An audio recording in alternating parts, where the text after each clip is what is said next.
روي أن أعرابيا أتى عمر بن الخطاب رضي الله عنه فقال: يا عمر الخير جزيت الجنة، أكس بنياتي وأمهن، وكلنا من الزمان جنة، أقسم بالله لتفعلن.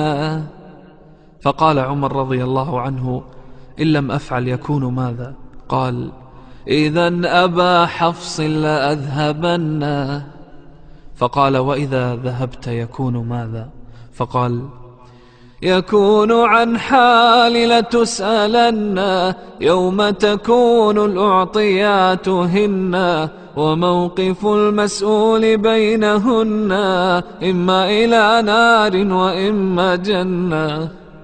قال: فبكى عمر رضي الله عنه حتى خضبت لحيته، وقال: يا غلام، أعطه قميصي هذا لذلك اليوم لا لشعره، أنا والله لا أملك غيره.